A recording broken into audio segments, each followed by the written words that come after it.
Iran ও যুক্তরাষ্ট্রের মধ্যে উত্তেজনা নতুন মাত্রা পেয়েছে। যুদ্ধ শুরুর পর কয়েকবার আলোচনায় বসার উদ্যোগ নেয় দুই দেশ।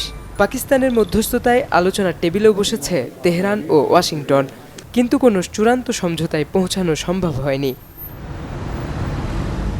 ইরানের অভিযোগ, আলোচনার সুযোগকে কাজে লাগিয়ে যুক্তরাষ্ট্র ও ইসরায়েল বারবার সামরিক হামলা চালিয়েছে।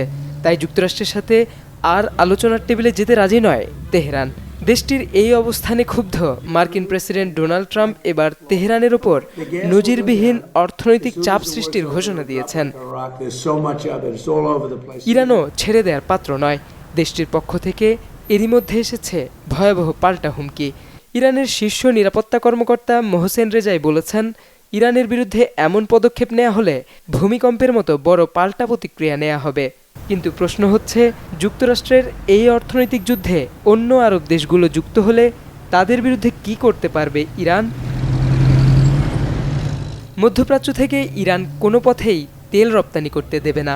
মোহসেন রেজাই স্পষ্ট জানিয়েছেন, যদি উপসাগরীয় দেশগুলো হরমুজ ছাড়াও অন্য কোনো রুট ব্যবহার করে তেল রপ্তানি করতে চায়, সেখানেও বাধা দেওয়ার চেষ্টা করবে ইরান। তেহরান এ বিষয়ে ৩ ধাপে পরিকল্পনা করছে।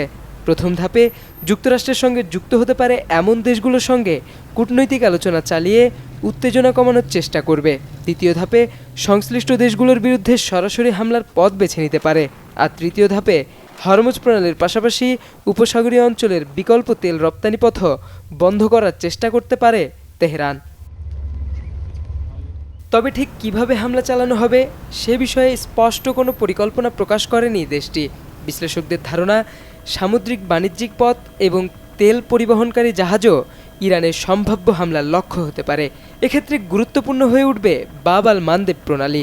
লোহিত সাগরে প্রবেশের এই গুরুত্বপূর্ণ জলপথ হরমুজের বিকল্প হিসেবে বিবেচিত হয়। ইরান ও যুক্তরাষ্ট্রের সংঘাত যত দীর্ঘ হচ্ছে, ততই এই আরব দেশগুলোর অর্থনীতি ও জ্বালানি অবকাঠামোর ওপর ঝুঁকি বাড়ছে।